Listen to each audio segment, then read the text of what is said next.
We're gonna learn about Tagalog letters. Abacada, ega, and hala, mana, and and let me just think. And pa, ra, sa, ta, u, and wa, ya.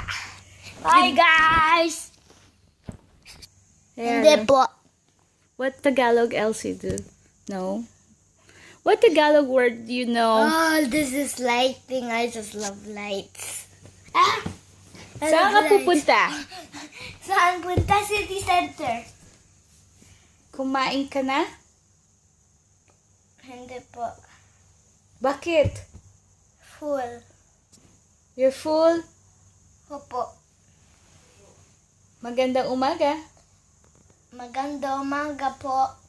Kumusta?